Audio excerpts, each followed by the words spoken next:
अस्सलाम वालेकुम। लेक्चर 2 जिसका आपको इंतज़ार था आ गया।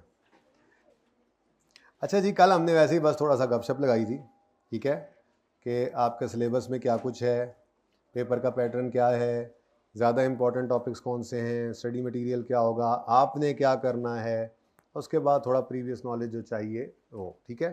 बस फिर थोड़ा टाइम बच गया था तो हमने थोड़ा सा ये डेफिनेशन पढ़ ली थी। आज प्रॉपर ज़रा पढ़ाई को शुरू करते हैं, ठीक है। कोशिश करूँगा मैं कि थोड़ी थेरी जो है वो ज़रा मिले जुले रुझान के साथ ही आए। थेरी हमारी है बहुत ही कम। किसी बच्चे ने ये सवाल किया नहीं कल मुझसे, तो मैं आज खुद ही सवाल कर देता हूँ, फिर जवाब भी दे देता हूँ कि एमसीक्यूज़ तो नहीं आते, तो क्या थेरी आती है सीएमए के पर्चे में? तो to be on safer side कह रहा हूँ कि 10 से 12 नंबर की आ सकती है। इतनी भी वैसे आती नहीं है, लेकिन एहतियात अच्छी होती है। और वो थेरी भी कैसी होती है? वो थेरी इस तरह से है कि मिसाल के तौर पे डिसीजन मेकिंग का एक सवाल है जी, कि आप कोई चीज़ खुद बना रहे हैं, हम डिसीजन मेकिंग करेंगे ये, आप ये खुद बनाते रहें या बाहर से बनी बनाई खरीद लें, इसका डिसीजन करें। अब ये एक न्यूमेरिकल सवाल दे के और उसका पार्ट बी ये डाल देंगे कि अच्छा जी डिसीजन तो आपने ले लिया, कुछ अदर नॉन फाइनेंशियल फैक्टर्स भी डिस्क्राइब कर दें कि जो जो मसले हो सकते हैं। इसको आउटसोर्सिंग कहते हैं ना, कि आपने अगर आउटसोर्स किया, बाहर से कोई चीज़ ली है, तो उसके कोई और फैक्टर्स बता दें। अब ये थेरी है।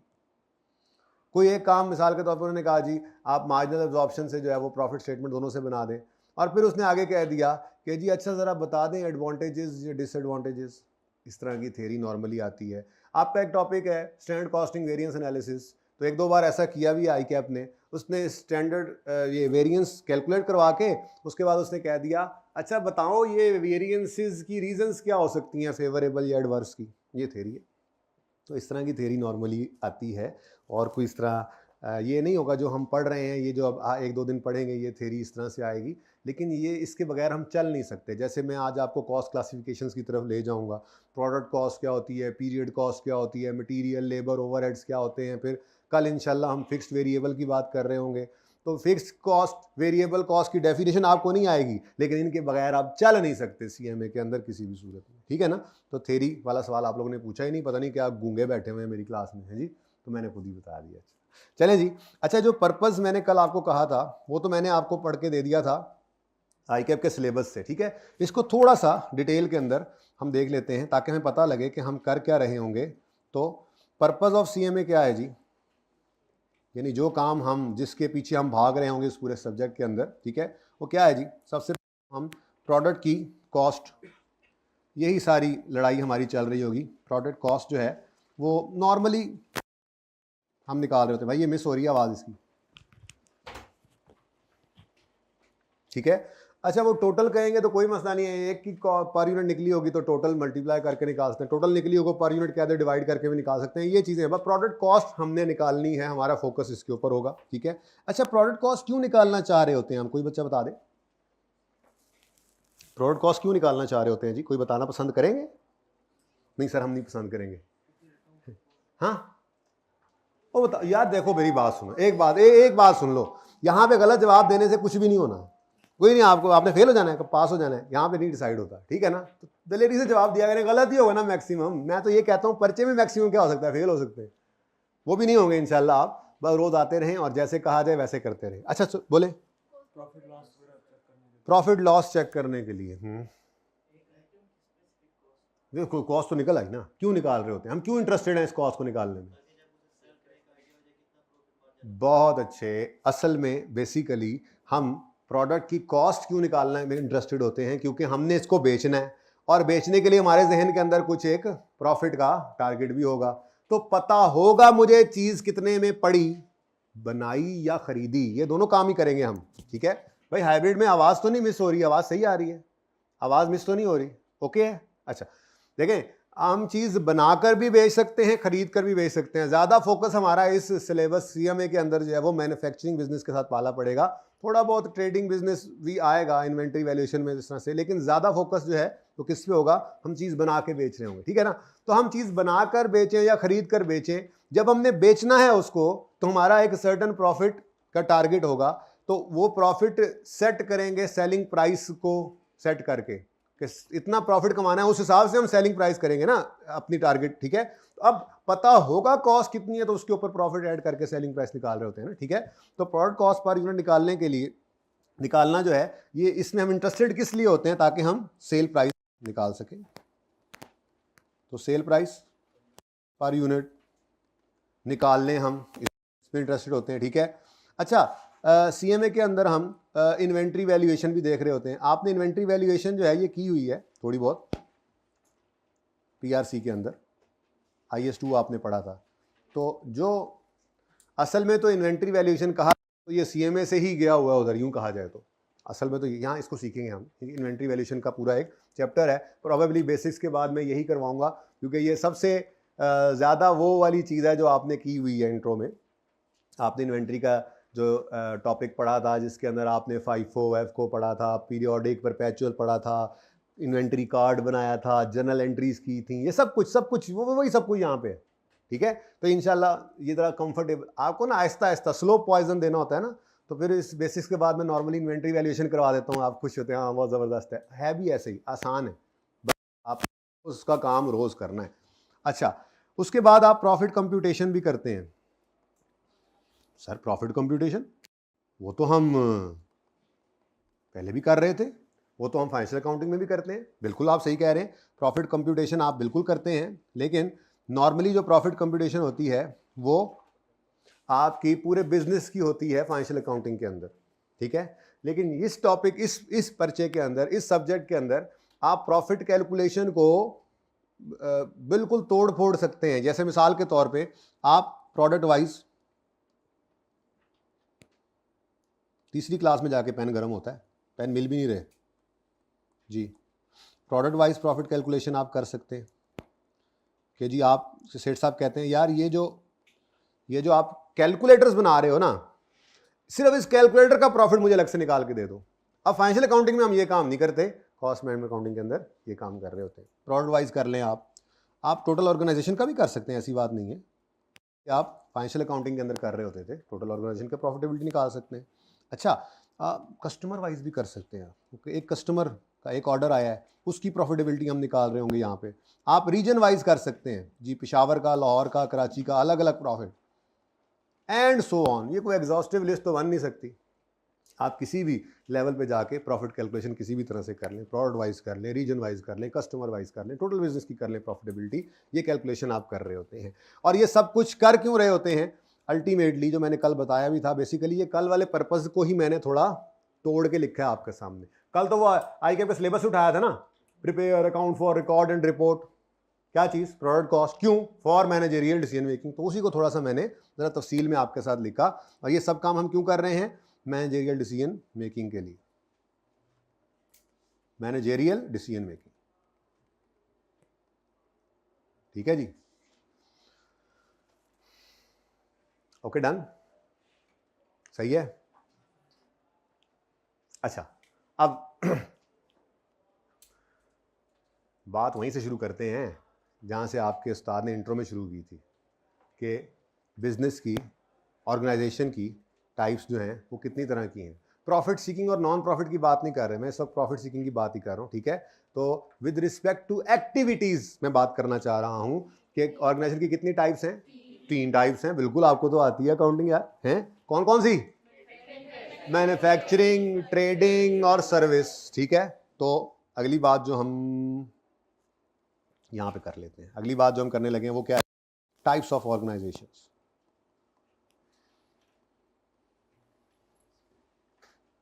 टाइप्स ऑफ ऑर्गेनाइजेशंस, ये वैसे कोई इतना ज़्यादा टेंशन लेने की ज़रूरत नहीं है, ये बातें सारी लिखी हुई हैं बाय द वे।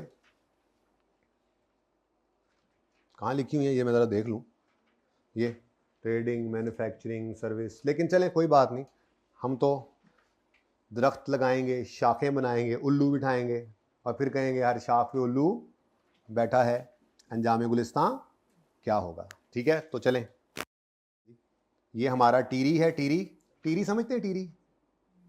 टीरी दरख्त, अच्छा ट्री होता है, ओके जी। तो organisation with respect to activities 3 तरह की होती हैं। ट्रेडिंग ऑर्गेनाइजेशंस क्या करती हैं? ये रेडीमेड या फिनिश गुड्स को परचेज करती हैं सप्लायर से और फिर उनको सेल कर देती हैं। ठीक है, तो ट्रेडिंग ऑर्गेनाइजेशन का काम क्या है जी? रेडीमेड बनाते नहीं है, बनी बनाई, रेडीमेड या फिनिश गुड्स क्या करेंगे जी? परचेजेंगे फ्रॉम, चेजेंगे, समझ रहे हो ना? इंग्लिश फास्ट इंग्लिश है बेसिकली ये। परचेज फ्रॉम सप्लायर और sold to customers. Very simple. कुछ सवाल इसके भी आया करेंगे हमें, ऐसी बात नहीं है, ज़रूरी नहीं है हम चीज़ बना के ही बेच रहे हो, हम चीज़ खरीद कर भी बेच दिया करेंगे। ठीक है, ट्रेडिंग बिजनेस भी तो होते ही है। ओके, दूसरी तरह की ऑर्गेनाइजेशन है जी मैन्युफैक्चरिंग ऑर्गेनाइजेशन। मैन्युफैक्चरिंग ऑर्गेनाइजेशंस क्या करती हैं जी? बस क्विकली ऐसे ही, बस ज़्यादा टाइम नहीं लगाना है इस पर, थोड़ा सा बस ज़रा पता तो हो किस तरह बात कर रहे हैं, क्या कर रहे हैं। देखिए ना, अभी मैंने आपको क्लासिफिकेशन कॉस्ट की शुरू करनी है, तो जो पहली क्लासिफिकेशन ही होगी वो ट्रेडिंग बिजनेस की और मैन्युफैक्चरिंग बिजनेस की, दोनों की होगी, थोड़ी सी अलग अलग है। तो पता तो होना चाहिए ना कौन सा बिजनेस क्या करता है और कौन सा बिजनेस क्या करता है। ठीक है, तो मैन्युफैक्चरिंग बिजनेस क्या करता है? मैन्युफैक्चरिंग बिजनेस मटेरियल खरीदेगा, मटेरियल परचेज्ड, फिर उसको डालते हैं फैक्ट्री में, मैन्युफैक्चरिंग प्रोसेस में, तो फिनिश गुड्स बन जाती हैं। फिनिश गुड्स को FG लिख दूं? फिनिश गुड्स आर प्रोड्यूस्ड या मैन्युफैक्चर्ड, और फिर जब ये बन जाती हैं तो फिर इनको सोल्ड देते हैं टू कस्टमर्स।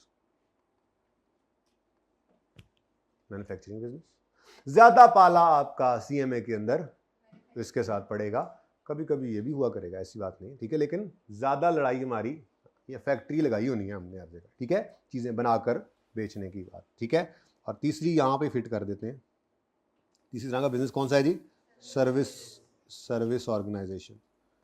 आपके हॉस्पिटल्स, आपके कॉलेजेस, आपके ऑडिट फर्म्स, ये सब क्या हैं? सर्विस ऑर्गेनाइजेशंस हैं। ठीक है, ये क्या करते हैं? ये सर्विसेज रेंडर करते हैं। तो रेंडरिंग सर्विसेज, रेंडरिंग ये करते क्या हैं जी? Rendering of services to customers. ठीक है जी, कस्टमर्स।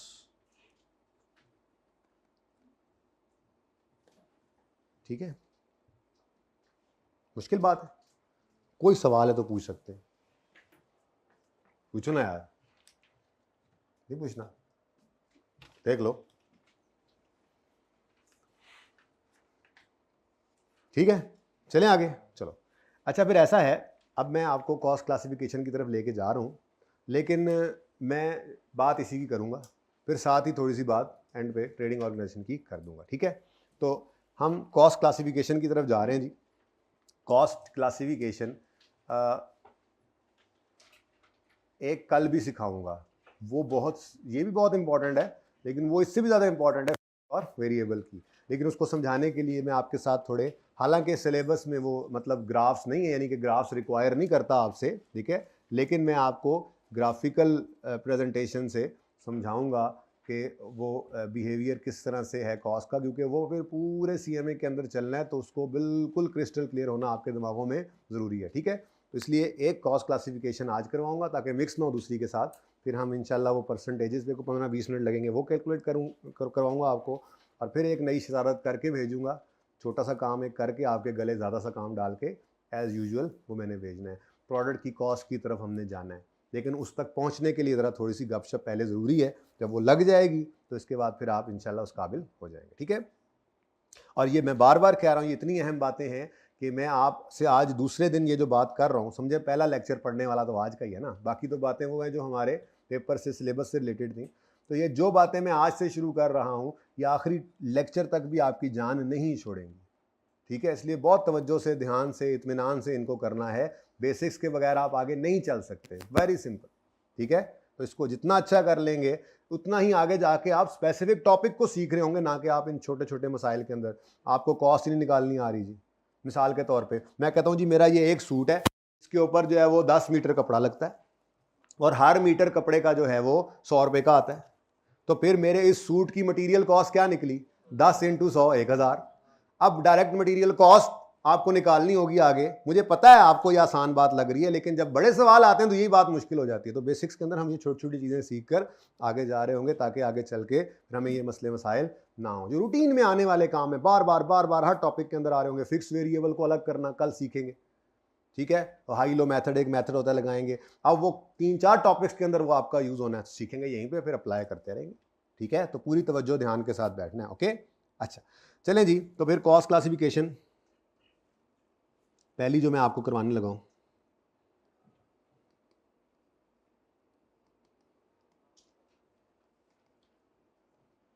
नंबर 1 मैंने कर दिया, ठीक है ना। कल नंबर 2 लिख दूंगा। ये जो कॉस्ट क्लासिफिकेशन है, इसमें मैं कॉस्ट को 2 कैटेगरीज में क्लासिफाई करने लगा हूं, प्रोडक्ट कॉस्ट और दूसरी होती है जी पीरियड कॉस्ट। प्रोडक्ट कॉस्ट और सब कुछ लिखा हुआ है, मैं तो कहता हूं एंड पे पिक्चर ले लेना, और अगर आपका नहीं दिल कर रहा साथ साथ नोट करना है तो बेशक कर लें, कोई बात नहीं। जहां मुझे ज़्यादा स्ट्रेस देना होगा मैं आपको नोट करने से भी रोक दूंगा।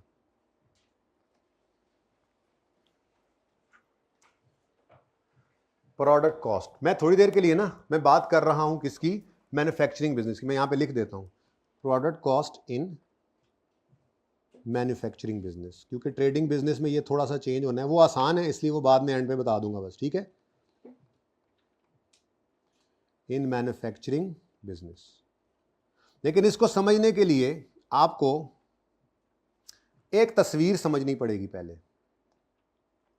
बड़ी प्यारी तस्वीर देखना भी मैं बनाता हूं आपके लिए, और वो तस्वीर रही जनाब ये फैक्ट्री है भाई, कह रहे हैं तजर्बा भाई का लगता है, ठीक है जी।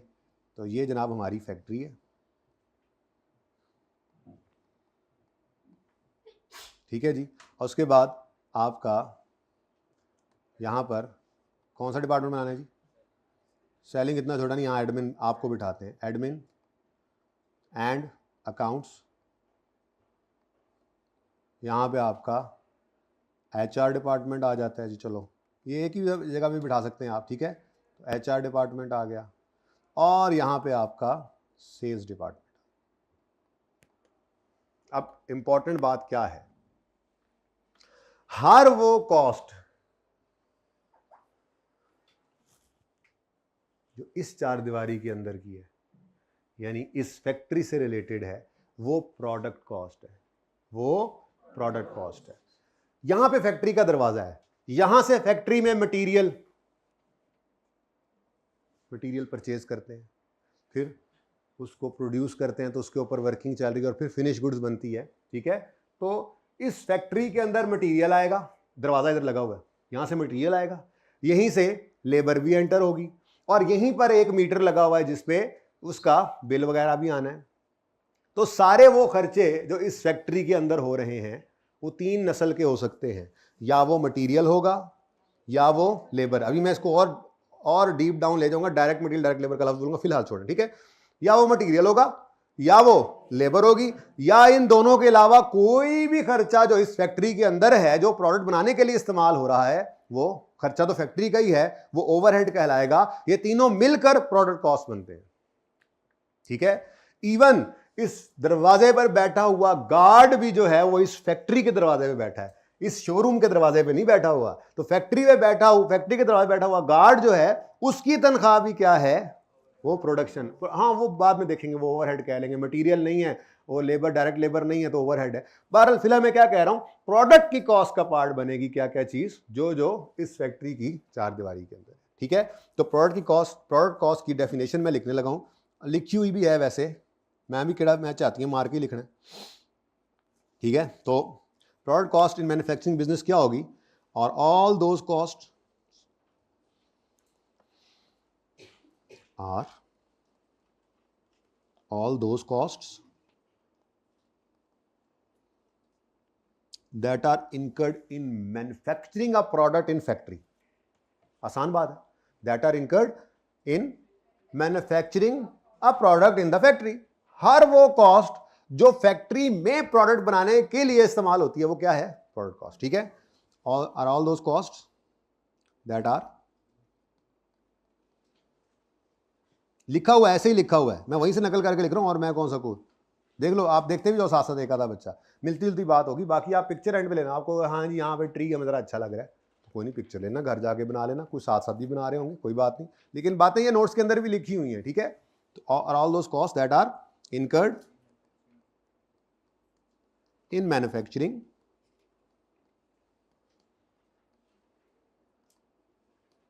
a product in the factory।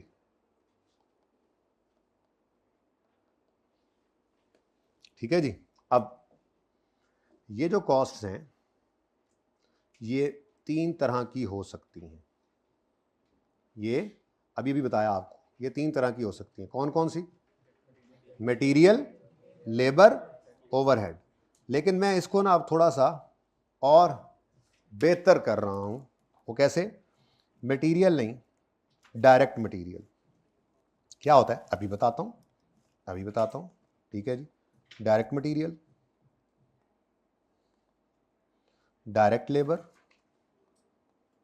और जो ये दोनों नहीं है, यानी जो कॉस्ट इन दोनों में फॉल नहीं करती, कोई भी कॉस्ट ऐसी है जो डायरेक्ट मटेरियल कॉस्ट नहीं है, डायरेक्ट लेबर कॉस्ट नहीं है, कॉस्ट भी लिखे ना, कॉस्ट का टॉपिक, कॉस्ट का पेपर है, डायरेक्ट मटेरियल कॉस्ट नहीं है, डायरेक्ट लेबर कॉस्ट नहीं है, लेकिन इस 4 दीवारी के से रिलेटेड कॉस्ट है, यानी फैक्ट्री से रिलेटेड कॉस्ट है। ठीक है, तो वो फैक्ट्री ओवरहेड कॉस्ट कहलाती है। मैं FOH लिख दूं इसको, FOH कॉस्ट। ठीक है, अब ये डायरेक्ट मटेरियल क्या होता है ये मैं आपको समझाने की कोशिश करता हूं। ठीक है जी, चलो कपड़ों की ही बात अब की है तो कपड़ों को ही पकड़ लेते हैं। ठीक है, ये वेस्ट कोट है, इस वेस्ट कोट पर मटेरियल कौन कौन सा लगा हुआ है आपके ख्याल में? कपड़ा है, बटन है, धागा है। ठीक है, मटेरियल की बात करें तो कलर तो कपड़े में ही होता है, कहते कलर भी लगा हुआ है। हाँ, हो सकता है आप यूं कह लें कि इसके अंदर भी एक कपड़ा है। ठीक है, चलें, अब कपड़ा, बटन, धागा, ये 3 चीजें हैं। इनमें से आप किसको डायरेक्ट मटेरियल कहना पसंद करेंगे और किसको नहीं कहना? जो नहीं कहना उसको क्या कहना है वो बात बताता हूं। मेरे ख्याल में कपड़ा डायरेक्ट मटेरियल है। अब मेरे ख्याल में नहीं, इसके पीछे कोई ना कोई हमारा कॉन्सेप्ट होगा। तो 3 चीजें हैं जो इस कपड़े को डायरेक्ट मटेरियल कह रही हैं। पहली चीज, ये भी लिखा हुआ है, ठीक है, ये मैं यहां नहीं लिख रहा, ठीक है, ये यहां पे लिखा हुआ है। 3 चीजें, फुली ट्रेस हो सकता है कि एक यूनिट पर कितना कपड़ा लगा है।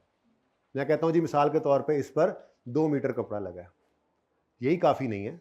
आप कहोगे सर 1 2 3 4 5 बटन भी तो 5 लगे, बता सकते हैं कि एक वेस्ट कोट पे 5 बटन लगे, तो धागा बता सकते हैं सर 2 नलकियां धागे की भी लगी हैं। नहीं, एक बात तो ये हो गई कि वो फुली ट्रेस हो सके एक यूनिट पर कितना लगा है।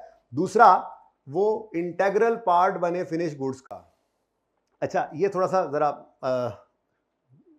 इतनी क्लियर बात नहीं लिखी, मैं क्लियर बात ये बताता हूं कि डायरेक्ट मटेरियल वो मटेरियल है जिससे आपकी प्रोडक्ट की शक्ल बन रही है। जैसे चलो इस वेस्ट कोट को भी साथ ही रखो, एक और एग्जांपल डालते हैं। ये टेबल है, जिस बेंच के टेबल के ऊपर आपने किताबें रखी हुई हैं, इसमें क्या क्या मटेरियल लगा हुआ है? इसमें लकड़ी लगी हुई है, इसमें कील लगे हुए हैं, ग्लू लगी हुई होगी, ठीक है, नीचे वो लोहे का भी जो है वो पाइप लगा हुआ है। अब किस चीज को आप डायरेक्ट मटेरियल कहना पसंद करेंगे? भाई लकड़ी और लोहा ऐसी चीज है जिससे इसकी शक्ल बन रही है, यानी कह सकते हैं कि इंटेग्रल पार्ट, यानी आपको बेंच देखते ही क्या नजर आ रहा है? सबसे पहले जिस चीज ने इसकी शक्ल बनाई है बेसिकली वो क्या है? लकड़ी और लोहा। अब इसमें कील भी लगे हुए हैं, अब डायरेक्टली ट्रेस कर सकते हैं एक बेंच के ऊपर कितने कील लगे हैं। ग्लू भी लगी हुई है, हो सकता है को थोड़ा बहुत उन्होंने निचली साइड में पेंट किया हुआ हो। ये सारी चीजें भी मटेरियल में ही आती हैं, लेकिन दूसरी चीज क्या है कि वो इंटेग्रल पार्ट बने, यानी वही शक्ल बना रही हूं आपकी प्रोडक्ट की। और तीसरी अहम बात क्या है कि अगर आप वेस्ट कोट की कीमत की बात करें तो उसमें सिग्निफिकेंट पोर्शन जो है वो धागे की कीमत का होगा। सोने का धागा लगे है सिग्निफिकेंट पोर्शन क्या होगा कॉस्ट का, ये कपड़ा ही है। ठीक है, माना कि धागा और बटन भी आप ट्रेस कर सकते हैं कि एक यूनिट पर कितना लगा है, ठीक है, लेकिन वो आपकी पूरी वेस्ट कोट की कॉस्ट के अंदर बहुत थोड़ी सी अमाउंट रखता है। माना कि बेंच आपका मिसाल के तौर पे ये बेंच 25,000 रुपए का बना है, तो उसमें हो सकता है 1,000 रुपए की कीलें भी लग गई हों, लेकिन आपका ज्यादा सिग्निफिकेंट पोर्शन कौन सा है इस कॉस्ट का, लकड़ी और लोहा, तो आप उसको क्या कहेंगे, डायरेक्ट मटेरियल। बाकी टेंशन नहीं लेनी। ऊपर वाली हेडिंग देखें, ऊपर वाली हेडिंग क्या है, चाहे वो डायरेक्ट मटेरियल है चाहे वो नहीं है, नहीं भी है तो वो इनडायरेक्ट मटेरियल कहलाएगा और कहां चला जाएगा, और अल्टीमेटली इन दोनों ने कहां पे चला जाना है, तो प्रोडक्ट की कॉस्ट का पार्ट ये बनेंगे। ज्यादा टेंशन नहीं लेनी आप। ये ना कहना सर जी आप कहना क्या चाह रहे हैं, कहना क्या चाहते हैं आप, वेस्ट कोट की कॉस्ट में सिर्फ कपड़े की कॉस्ट होगी, धागे की और बटनों की नहीं होगी? बिल्कुल होगी, वो भी कॉस्ट है, लेकिन उसको क्या किस नाम से क्लासिफाई करते हैं हम, इनडायरेक्ट मटेरियल से। और इनडायरेक्ट मटेरियल जो है वो हम ओवरहेड्स के अंदर रखते हैं, डायरेक्ट मटेरियल के अलावा। डायरेक्ट मटेरियल समझाने की कोशिश की गई आपको, और इनडायरेक्ट मटेरियल के लिए मैं क्या कहूंगा, जो डायरेक्ट मटेरियल नहीं है वो इनडायरेक्ट है। ज्यादा नहीं परेशान होना। देखिए यहां पे कैसे लिखा हो, ऐसे अलग ऐसे ही लिखा हो,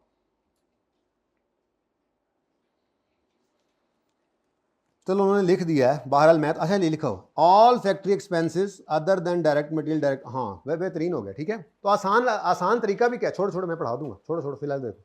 आसान तरीका भी क्या है, डायरेक्ट मटेरियल समझो। डायरेक्ट मटेरियल की क्या 3 निशानियां बताई कि वो डायरेक्टली ट्रेस हो सके एक यूनिट पर कितना लगा है, दूसरा वो इंटेग्रल पार्ट बने यानी कि उसी से आपके प्रोडक्ट की शक्ल सामने आ रही हो, वही आपकी प्रोडक्ट की शक्ल बन रहा हो, और तीसरा उसकी cost total cost of product के अंदर सिग्निफिकेंट पोर्शन रखती हो, तो इसको आप क्या कहोगे, हाँ इनमें से कोई निशानी पूरी हो तो आप कहोगे ये डायरेक्ट मटेरियल है। अब उसके अलावा भी प्रोडक्ट पर जो मटेरियल लगा है वो भी आपकी प्रोडक्ट की कॉस्ट का पार्ट, वो आपको कोई मुफ्त में तो नहीं कील मिल गए, और वो भी आपने अपने कस्टमर से ही कॉस्ट में ऐड करके प्रॉफिट उसके ऊपर रख के सेल प्राइस जब करनी है तो आपने वो कस्टमर से ही वो पैसे भी लेने हैं। कील के पैसे भी हम कस्टमर से ही लेंगे, ग्लू के पैसे भी हम कस्टमर से ही लेंगे, धागे के पैसे भी हम कस्टमर से ही लेंगे, लेकिन उसको कहेंगे क्या, इनडायरेक्ट मटेरियल। इसका मतलब ये हुआ, अब यहां पे मैं इतनी लंबी कहानी नहीं लिख रहा, ये लिखी हुई है आप वहीं से पढ़ाई है। ठीक है, तो डायरेक्ट मटेरियल वो जिसमें ये 3 चीजें पाई जाएं, क्या, एक यूनिट पर कितना लगता है पता लग रहा हो,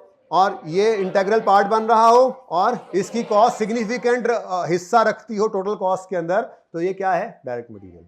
और अगर इन तीनों में से कोई बात नहीं है लेकिन वो प्रोडक्ट पर लगा हुआ है मटेरियल, तो वो प्रोडक्ट की कॉस्ट का पार्ट तो बनेगा, लेकिन हम उसको कहां पर रखेंगे, फैक्ट्री ओवरहेड्स में। तो फैक्ट्री ओवरहेड्स में पहली चीज क्या आ गई, बल्कि मैं यूं लिख देता हूं, फैक्ट्री ओवरहेड्स में क्या आएगा, ऑल, वो जो वहां पे लिखा भी हुआ है, वो जो मैंने अभी पढ़ा है, मैंने वहां से नकल कर लिया ना थोड़ी सी, वो बूटी लग गई, अब मैं तो वही लिखूंगा। ठीक है, तो ऑल, ये खुद ही लिखी हुई है ना वहां पे, तो इसलिए जो बूटी लग जाए तो वो फिर यहाँ पे फौरन लिख देनी चाहिए। ठीक है, तो ऑल फैक्ट्री एक्सपेंसेस, भाई कह रहे हैं वही लिखा हुआ है वहां पर, सुभान अल्लाह, आप लोगों ने भी सही पकड़ लिया है, नकल ऐसे करनी है।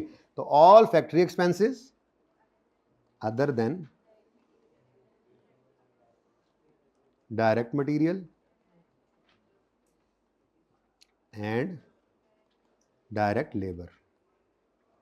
ठीक है जी, ये तो होगी ना इसकी जो है वो एक जनरल सी डेफिनेशन, आसान होगी बात। ठीक है, अब इसकी एग्जांपल्स हम ले लेते हैं कुछ, जिसमें सबसे पहली एग्जांपल जो मैं आपको अभी समझा भी गया वो क्या है, इनडायरेक्ट मटेरियल।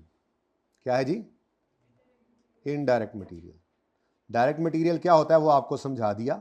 उसके अलावा फैक्ट्री में ही प्रोडक्ट पर कोई भी और मटेरियल लगा है, जैसे मिसाल के तौर पे आप एक जैकेट बनाने वाली कंपनी है, आपने लेदर परचेज किया, मटेरियल है, आपने उस लेदर को फिर कटिंग मशीन से कट किया, उसको धागे से मशीन पर सिया, उस पर बटन लगाए, जिप लगाई, और फिर उसको चमकाने के लिए कोई स्प्रे भी किया।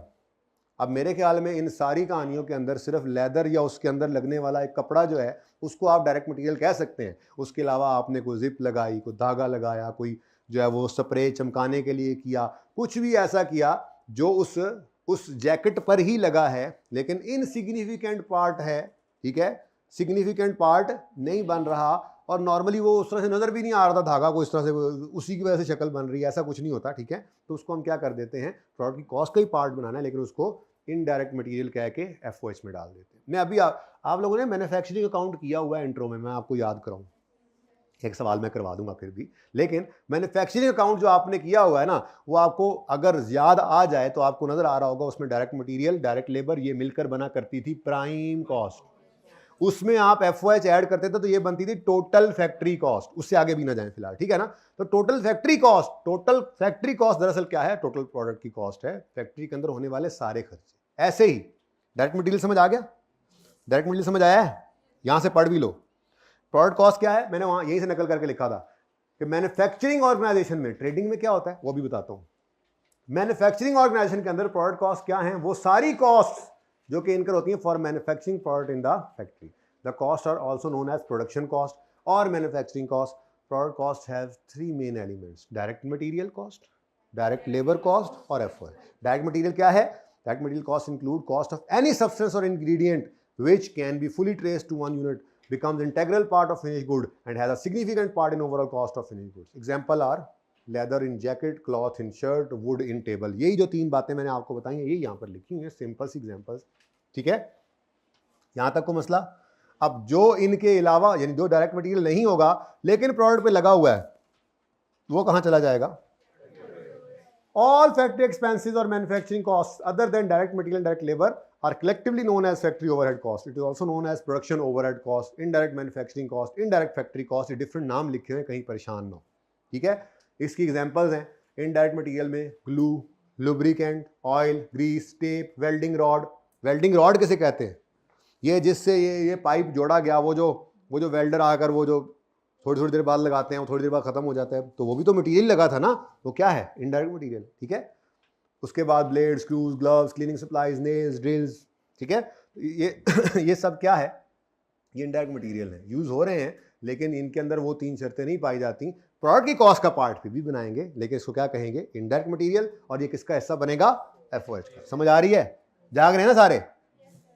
वरना नहीं जागेंगे तो कोई बात नहीं, बाद में फिर अभी आंखें नहीं खोलेंगे तो बाद में खुली की खुली रह जाएंगी, जब आगे जाके ये चीज़ें आएंगी तो फिर आपको समझ नहीं आ रही। तो बड़े ध्यान से, इत्मीनान से चीज़ें सीखते जाएं। डायरेक्ट लेबर की बात करें जी, क्या होगी डायरेक्ट लेबर? वो दर्जी जिसने ये सूट सिया, ठीक है। अब इस सूट में, इस फैक्ट्री के अंदर हमने जो जैकेटें बनाई हैं, ठीक है, उसमें जो डायरेक्टली इन्वॉल्व था हमारा बंदा जैकेट बनाने में, ठीक है, तो उसकी कॉस्ट ट्रेस भी हो सकती है कि एक जैकेट पर उसकी कितनी, यानी कि मिसाल के तौर पे उसने 10 घंटे में एक जैकेट तैयार की और हम उसको हर घंटे के 500 रुपये देते हैं। बड़ा हाईली स्किल्ड हमारा लेबर है, हर घंटे के 500 रुपये देते हैं, तो 10 घंटे कितने बने? आराम से बता सकते हैं कि एक जैकेट पर लेबर कॉस्ट कितनी आई है? 5000।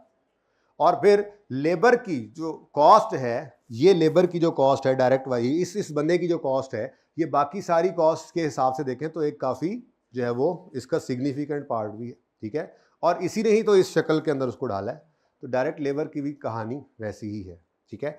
लेकिन इस फैक्ट्री के अंदर हमने कई सारे ऐसे लोग बिठाए हुए हैं, या मशीनों पे काम कर रहे हैं, या हाथों से बना रहे हैं हैंडमेड जैकेट्स, ठीक है।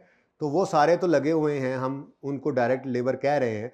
लेकिन यहाँ पे एक बंदा ऐसा भी फिर रहा है जो कह रहा है, ओ भाई सही से काम करो, ओ ध्यान से, किधर जा रहे हो तुम, बार बार वॉशरूम क्यों जा रहे हो तुम, ये तुम क्या करो यार, तुम्हारे खाने की ब्रेक ही खत्म नहीं हो रही। वो कौन है? सुपरवाइजर। अब वो सुपरवाइजर जो है उसके बारे में तो शायद हम ये नहीं बता सकते कि हो सकता है वो एक बंदे के पास 1 मिनट खड़ा हुआ हो, एक बंदे के पास से गुजर गया हो, एक बंदे के पास 10 मिनट खड़ा होकर गप भी लगा ली हो उसने और उसको समझा भी दिया हो कुछ, ठीक है, सही है ना। फिर आप कहोगे कि जी अब इसका क्या करें? एक तो एक सुपरवाइजर है पूरी फैक्ट्री के अंदर, मिसाल वो घूम रहा है, तो फिर शायद तो हर जैकेट के ऊपर इसकी कॉस्ट बांटने लगे तो वैसी बड़ी थोड़ी सी हो जाए। शायद क्लियरली हम इसको बता भी ना सके कि एक जैकेट के ऊपर उसने कितनी देर खड़े होकर मशवरे दिए थे, ठीक है। और ना ही जो है वो कोई सिग्निफिकेंट पोर्शन होगा पूरे हमारे इस प्रोडक्शन के हॉल का, एक सुपरवाइजर या 2 सुपरवाइजर होंगे। तो है तो ये फैक्ट्री के अंदर ही मौजूद सुपरवाइजर। इवन एक मैनेजर बैठा हुआ है 10 सुपरवाइजर्स के साथ, तो वो मैनेजर भी क्या है, वो इस फैक्ट्री का ही एम्प्लॉई है, लेकिन उसकी जो सैलरी होगी वो भी बढ़ जाएगी हर प्रोडक्ट के ऊपर, तो हम शायद क्लियरली ना बता सकें कितनी लगती है। क्लियरली बता भी लें तो शायद पूरी जैकेट की कॉस्ट में जो हिस्सा सुपरवाइजर की सैलरी का एक जैकेट को मिलेगा वो शायद बहुत ही इनसिग्निफिकेंट हो, लेकिन है तो इसी चार दीवारी के अंदर मौजूद, इसलिए डायरेक्ट लेबर नहीं है। तो बाहर बैठा हुआ गार्ड, ठीक है, क्या वो डायरेक्ट लेबर है? क्या वो जैकेट भी आके फटाफट बना जाता है अपनी गन से, डस डस सुराख कर देते हैं, ऐसा है? बोलो। लेकिन वो है तो इसी फैक्ट्री का मुलाजिम। तो जो फैक्ट्री का मुलाजिम है डायरेक्टली इन्वॉल्व नहीं है प्रोडक्शन के अंदर, ठीक है, तो है तो फैक्ट्री का ही मुलाजिम, उसको इनडायरेक्ट लेबर कह के एफओएच में उसकी कॉस्ट डाल देंगे, ठीक है। तो जरा देखते हैं इनडायरेक्ट लेबर के बारे में ये नोट्स क्या कहते हैं, सॉरी डायरेक्ट लेबर के बारे में। डायरेक्ट लेबर कॉस्ट क्या है? The wages cost of factory workers who are actively involved in manufacturing of product. Supervisor actively involved नहीं है, गार्ड जो है वो एक्टिवली इन्वॉल्व, मैं कहने लगा था इलेक्ट्रिकली, एक्टिवली इन्वॉल्व नहीं है, ठीक है। तो एक्टिवली इन्वॉल्व कौन है? वो जो जैकेट बना रहा था, तो उसको जो वेजेस दी, ठीक है। तो who are actively involved in manufacturing of product and whose time spent on each unit and wages cost per unit can be traced easily in a finish product. अभी भी मैंने आपको बताया था 10,000 रुपये हमने उसको दिए एक जैकेट बनाने के, क्योंकि उसने 5 घंटे में एक जैकेट बनाई और हर घंटे 10 घंटे में एक जैकेट बनाई और हर घंटे के उसको 500 रुपये दिए, इजीली ट्रेस हो गया, ठीक है। और एग्जाम्पल्स की क्या, वो तीसरी बात उन्होंने नहीं की इसमें, ठीक है, कोई जरूरत भी नहीं है, ठीक है। हो सकता है कि मटेरियल जो है वो बहुत ज़्यादा कॉस्ट का आया हो लेकिन लेबर की कॉस्ट कम हो, पर इजीली ट्रेस हो सकती है। जो डायरेक्टली इन्वॉल्व हो तो उसको डायरेक्ट लेबर कह देंगे हम, ठीक है। तो एग्जाम्पल्स क्या है जी डायरेक्ट लेबर की है? Includes wages of tailor manufacturing jacket और शर्ट्स और wages of carpenter manufacturing the table. वही एग्जाम्पल लेकर आगे चल रहा हूँ, ठीक है ना। तो जो डायरेक्ट लेबर है वो तो अपने नाम से अलग से आ गई, ठीक है। और जो लेबर तो है इसी फैक्ट्री के अंदर ही मुलाजिम और भी लोग काम कर रहे हैं, कोई एडमिनिस्ट्रेशन का बंदा रखा हुआ है, कोई सुपरवाइजर रखा हुआ है, मैनेजर रखा हुआ है, गार्ड्स रखे हुए हैं, कोई क्लीनर रखे हुए हैं। तो इन सब की सैलरी भी चूंकि फैक्ट्री की चार दीवारी के अंदर ये मौजूद हैं, तो ये भी प्रोडक्ट कॉस्ट ही हैं, ये भी प्रोडक्ट की कॉस्ट का पार्ट बनना चाहिए। अच्छा, प्रोडक्ट कॉस्ट क्या होती है ये बात तब पता लगेगा ना जब पीरियड कॉस्ट भी पढ़ेंगे, फिलहाल तो प्रोडक्ट कॉस्ट क्या होती है ये बता रहा हूँ, ठीक है ना। तो ये प्रोडक्ट कॉस्ट का पार्ट बननी है, लेकिन चूंकि डायरेक्टली इन्वॉल्व एक्टिवली इन्वॉल्व नहीं है और शायद क्लियरली बता भी ना सक रहे हो हम कि एक यूनिट के ऊपर कितना टाइम या कितनी कॉस्ट इनकी लगी है, तो इनको हम फिर किस जगह फेंक देंगे, ठीक है जी। तो मिसाल नंबर 2 इज इनडायरेक्ट लेबर, ठीक है जी। तो डायरेक्ट लेबर और अगर इनडायरेक्ट है तो एफओएच में, डायरेक्ट मटेरियल अपने नाम से और अगर इनडायरेक्ट है तो एफओएच में। इसके अलावा यानी कि इन दो के अलावा कुछ भी है, जैसे मिसाल के तौर पे हमारी ये फैक्ट्री अगर किराए पे है तो इस फैक्ट्री का किराया मटेरियल है, डायरेक्ट मटेरियल है, डायरेक्ट लेबर है, लेकिन है तो फैक्ट्री का किराया। अच्छा, फैक्ट्री अपनी है, बीच में प्लांट किराए का लिया हुआ है हमने, प्लांट का किराया डायरेक्ट मटेरियल है, डायरेक्ट मटेरियल है, डायरेक्ट लेबर है, तो फिर है तो फैक्ट्री का ही एक आइटम जिसका किराया है, तो क्या है? अच्छा, फैक्ट्री भी हमारी, प्लांट भी हमारा, डेप्रिसिएशन है। अब ये डेप्रिसिएशन है ये क्या डायरेक्ट मटेरियल है, क्या डायरेक्ट लेबर है तो फैक्ट्री की डेप्शन ओवरहेड। अच्छा, बिजली का बिल आ गया, जो फैक्ट्री चल रही थी उसमें बिजली में चल रही थी तो इलेक्ट्रिसिटी एक्सपेंस हो गया, या फ्यूल का खर्चा आ गया, हम फ्यूल के ऊपर चला रहे थे उसको। अब क्या ये डायरेक्ट मटेरियल है? डायरेक्ट मटेरियल क्या है? जो कि प्रोडक्ट का हिस्सा बन रहा है। आपको सर जी डायरेक्टली फ्यूल यूज हो रहा है फैक्ट्री के अंदर भाई, तो क्या फ्यूल आपकी जैकेट के ऊपर भी नजर आ रहा है? 2-2 बोतलें जैकेट के अंदर आपने फ्यूल की भी डाली हुई हैं, नहीं ना, तो वो यूज हो रहा है। डायरेक्ट मटेरियल नहीं है, डायरेक्ट लेबर नहीं है, लेकिन फैक्ट्री का खर्चा तो कहाँ ले जाएंगे? ये 3-4 भी लिख लेते हैं, चलो अच्छा होता है। फैक्ट्री किधर गया? फैक्ट्री रेंट हो सकता है अगर फैक्ट्री अपनी नहीं है, और अगर फैक्ट्री अपनी है तो फिर उसकी डेप्रिसिएशन आ जाएगी, ठीक है। इलेक्ट्रिसिटी या फ्यूल कॉस्ट ये हो सकती है।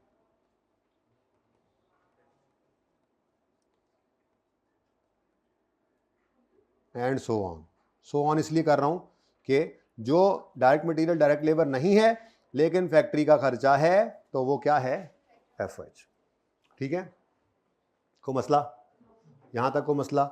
जरा जल्दी से एक नजर मार लें वहां पे जहां पे मैंने दिखा रहा था आपको, जा के पढ़ा रहा था, ठीक है। ये जहाँ पे आपकी बात शुरू हो रही है ना 4 पॉइंट, नहीं ये तो 4 पीछे आओ भाई, यही है कॉस्ट क्लासिफिकेशन 4.1.2 नजर आ रहा है आपको? सर यहाँ से नहीं नजर आता, हमें यहाँ से दिखाएं। ये 4.1 प्रोडक्ट कॉस्ट और पीरियड कॉस्ट, ये क्लासिफिकेशन में आपको पढ़ा रहा हूँ, प्रोडक्ट कॉस्ट और पीरियड कॉस्ट। जरा क्विकली इसको पढ़ो, जरा क्विकली पढ़ो इसको, जो बातें की वही लिखी हुई हैं, वैसे तो मैंने यहीं से देख देख के लिखी है, असल में जो लिखी थी वही देखकर यहां पर लिखी थी जब नोट्स बनाए थे।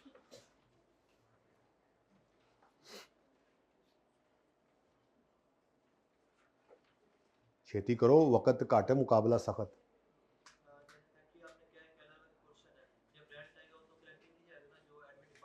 जरूरी नहीं है, हो सकता है फैक्ट, ये तो मैंने वैसे आपको समझाने के लिए करीब बना दी है, और अगर इकट्ठा आ जाएगा बेटा तो फिर फ्लोर एरिया के हिसाब से इसको बांट लेंगे, ये एफओएच के चैप्टर में हम करेंगे। कोई ना कोई मुनासिब बेसिस होंगी जिस बेस पे, अब हो सकता है आपका मीटर भी एक ही लगा हो, अब फिर क्या करोगे, कोई ना कोई निशानी बताएगा, ठीक है ना, वो निशानियों में से अब मुनासिब निशानी क्या होगी, मिसाल के तौर पे आप अगर रेंट की बात करें तो फ्लोर एरिया मुनासिब बेस होगी, वो फ्लोर एरिया बताएगा कि फैक्ट्री का इतना फ्लोर एरिया है, सेल डिपार्टमेंट ने इतना घेरा हुआ है और एडमिन डिपार्टमेंट ने इतना घेरा हुआ है, तो आप उस हिसाब से फिर एलोकेट करोगे उसको, ठीक है। लेकिन फिलहाल अज्यूम करो कि फैक्ट्री का अलग किराया आता है, ये और बंदे की है, और बाकी जो है वो हो सकता है हमारी अपनी ही बिल्डिंग है, तो अलग अलग बिल्डिंग अलग अलग डेप्रिसिएशन करेंगे, ठीक है। वो जो बचपन में आपको कहा जाता था कि अगर फैक्ट्री का प्लांट है तो उसकी डेप्शन कॉस्ट ऑफ सेल में जाएगी, दरअसल वो यहीं से होकर जा रही होती है, दरअसल वो एफओएच में पड़ेगी डेप्शन, एफओएच से फिर कॉस्ट ऑफ गुड्स मैन्युफैक्चर का पार्ट बनेगी, वहां से कॉस्ट ऑफ सेल का पार्ट बन के आपके पीएनएल में जा रही होती है। इंशाल्लाह पहुंचेंगे यहां तक भी, अभी जरा दूर है, अभी स्टेप बाय स्टेप चल रहे हैं, शुरू की ये बात।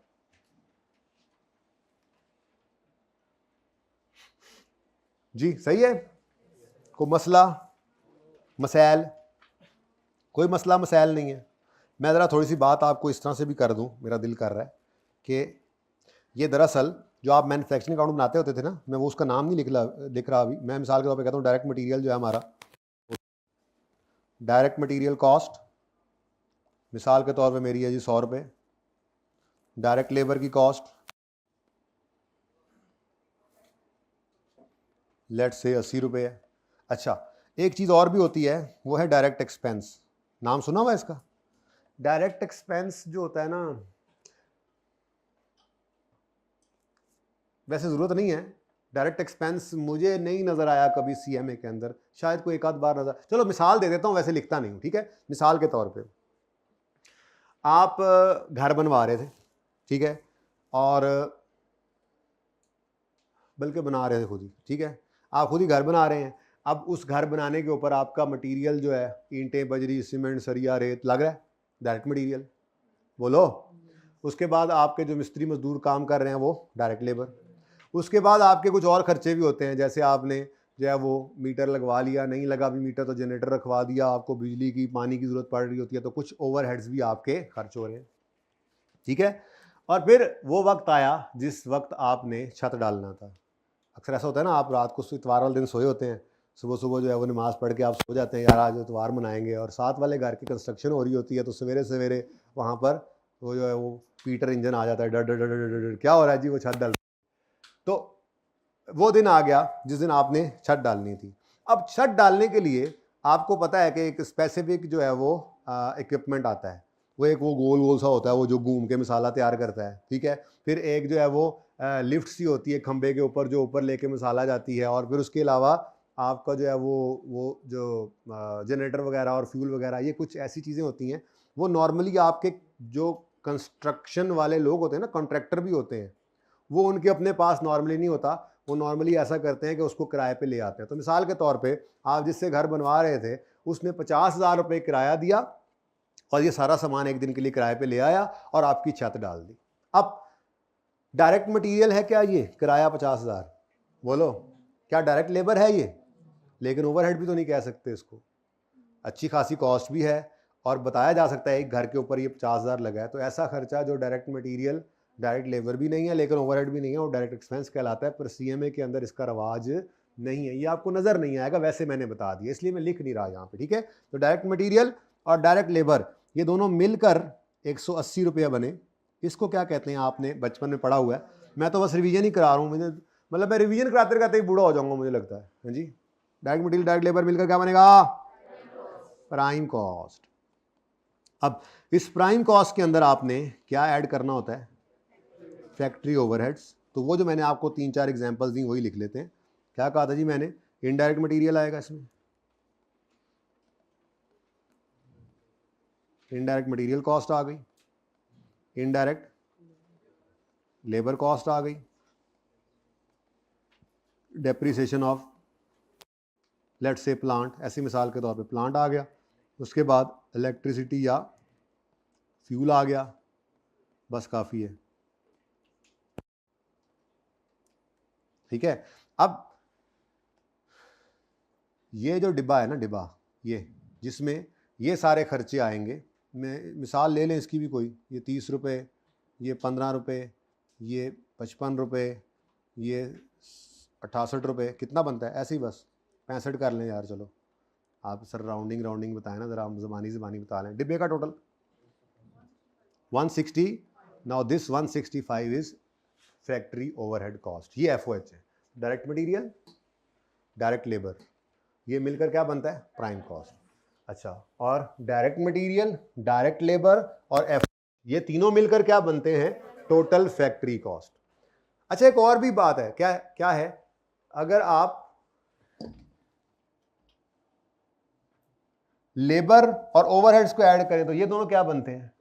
Conversion cost. ये भी बता देता हूं इंशाल्लाह, लिख लेते हैं, ठीक है ना? तो ये सारी चीजों का आपको पता होना चाहिए, वो कुछ भी पूछ सकता है ना आपसे, ठीक है? खैर फिलहाल तो छोड़े, 165 भी आ गया। अब ये तीनों को टोटल करें, यानी 180 और 165 का टोटल ऐड करें तो कितना बनता है? 3, ये 345 क्या है जी? Total factory cost. इसको टोटल मैन्युफैक्चरिंग कॉस्ट भी कह देते होते हैं, ठीक है? Total factory cost. इसमें फिर आपको पता है, वैसे आपको मैं याद भी कराऊंगा, एक चीज़ होती है वर्क इन प्रोसेस, यानी जो चीज़ अभी मैन्युफैक्चर नहीं हुई कंप्लीटली, ठीक है, उसकी जब आप ओपनिंग क्लोजिंग की एडजस्टमेंट करते हैं तो आप कॉस्ट ऑफ गुड्स मैन्युफैक्चर्ड पे पहुंचते हैं। बहरहाल फिलहाल उसको छोड़ें, फिलहाल जो मैं समझा रहा हूँ उस पर रहें। तो मैंने अभी आपको सिर्फ एक क्लासिफिकेशन सिखाई, प्रोडक्ट कॉस्ट और पीरियड कॉस्ट, जिसमें अभी सिर्फ कौन सी बताई है? Product cost. तो प्रोडक्ट कॉस्ट में, प्रोडक्ट कॉस्ट जो है वो 3 तरह की कॉस्ट पर मुश्तमिल हो सकती है, यानी प्रोडक्ट कॉस्ट के अंदर 3 तरह की कॉस्ट हो सकती हैं, डायरेक्ट मटेरियल, डायरेक्ट लेबर और ओवरहेड्स। ठीक है, सही है? इसमें कोई मसला है तो पूछ सकते हैं आप, ये मैंने ऐसे अज्यूम किया डाटा, कोई मसला है तो पूछ सकते हैं आप लोग जी। मसला है कोई हाइब्रिड में? साथ वालों को मसला है? अपना अपना मसला बता दें, अपना अपना। चलें आगे। अच्छा जी, पीरियड कॉस्ट किसे कहते हैं? देखो जी, ये मैन्युफैक्चरिंग से रिलेटेड कॉस्ट नहीं है, ठीक है, बल्कि ये पीरियड से रिलेट करती हैं। जैसे मिसाल के तौर पे आपने एक लोन लिया, मिसाल ले रहा हूँ, एक लोन लिया और उस लोन पर इंटरेस्ट पे किया।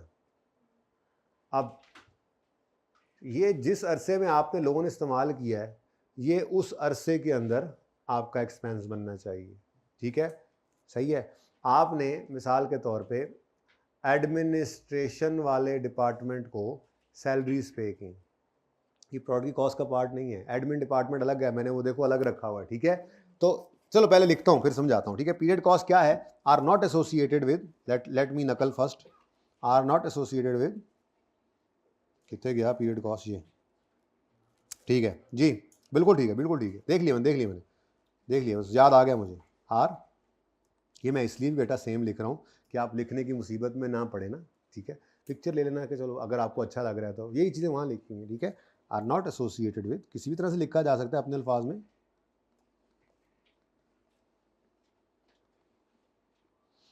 मैन्युफैक्चरिंग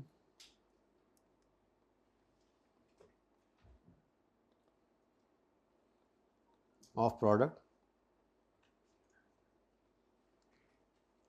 असल में ना ये मैच की जाती हैं रेवेन्यूज़ के साथ। जैसे मैं मिसाल ले रहा हूँ, आपने बचपन में इंट्रो में पढ़ा होगा कि आपने आज सेल की उधार पे 100 रुपये, ठीक है। आज इस साल में आपको पैसे नहीं आए, आपका रिसीवेबल है, उधार पे बेची थी। अब आपने ईयर एंड पे खड़े होकर एक अंदाजा लगाया, इस 100 में से 10 नहीं आने, इस 100 में से 10। अब ये तो कंफर्म नहीं है कि ये 10 नहीं आए, अभी पक्का तो नहीं हुआ।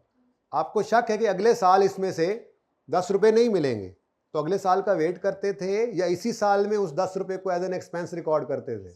इसी साल करते थे, जिसको आप कहते थे अंदाजा, प्रोविजन फॉर डाउटफुल डेट। क्यों करते थे ऐसा? आपने कहा प्रूडेंस कॉन्सेप्ट कि फ्यूचर में जो लॉस होना है उसको आज ही बुक करो। मैं इससे अगली बात करता हूं। दरअसल प्रूडेंस और मैचिंग एक ही बात है। दरअसल ये मैचिंग कॉन्सेप्ट था। दरअसल ये क्या है? मैचिंग कॉन्सेप्ट है। मैचिंग कॉन्सेप्ट क्या मतलब? भाई आपने सेल इस साल में 100 की रिकॉर्ड की, तो उसके रिलेटेड सारे खर्चे भी इसी साल में आने चाहिए।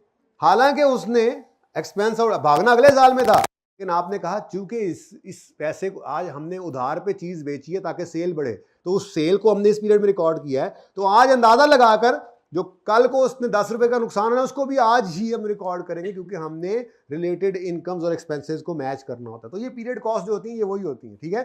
तो प्रोडक्ट कॉस्ट के अलावा वाली जो कॉस्ट होती हैं, सेलिंग हो गई, एडमिन हो गई, फाइनेंस कॉस्ट हो गई, ये सारी की सारी क्या होती हैं? पीरियड कॉस्ट होती है, ठीक है।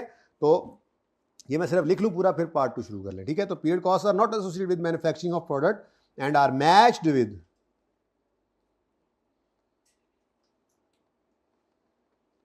और एक बड़ी मजे की मैच अगेंस्ट कर दे। बड़ी मजे की अभी बात बताऊंगा, पहले ये लिख लें, ठीक है। ले तुसी कर लो मजे की गल। मैच्ड अगेंस्ट, ये मैंने अगेंस्ट लिखा है, जैसे आप मेरे अगेंस्ट है ना, मैं पढ़ा रहा हूं, आप नहीं पढ़ रहे होते। Revenues of a particular period,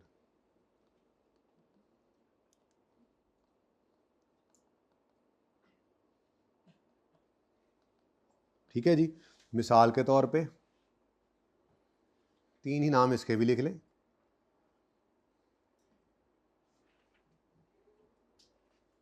selling, marketing कह लें, डिस्ट्रीब्यूशन कह लें, यार ये ले, सेलिंग, मार्केटिंग या डिस्ट्रीब्यूशन कॉस्ट्स, ठीक है जी। एडमिन कॉस्ट्स,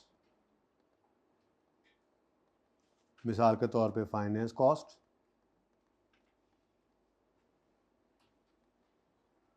ठीक है जी। तो ये सब की सब क्या हैं? ये सब की सब जो है ये पीरियड कॉस्ट कहलाती हैं, ठीक है जी। कौन सी कॉस्ट जी? पीरियड कॉस्ट, ठीक है। यानी इनका कोई ताल्लुक नहीं है इस बात से कि जो चीज़ आपने बनाई है वो बिकी है या नहीं बिकी है।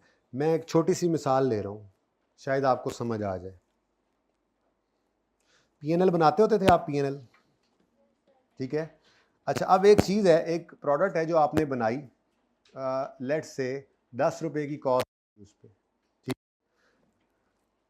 आपने वो बेची कोई नहीं, तो कॉस्ट ऑफ सेल में क्या आना है? कॉस्ट ऑफ सेल में क्या आएगा? मैं कहता हूँ यार आपने खरीदी है, ठीक है, चले बनाई नहीं खरीदी है, और आसान कर लेते। ओपनिंग स्टॉक में नहीं पड़ा था, आपने एक चीज़ खरीदी 10 रुपए की और आपने उसको बेचना था 12-13 रुपए का, अपना प्रॉफिट कमाना था, लेकिन आप इसको बेच नहीं पाए। आप इसको बेच नहीं पाए तो क्या करोगे? इसको कॉस्ट ऑफ सेल में डालोगे?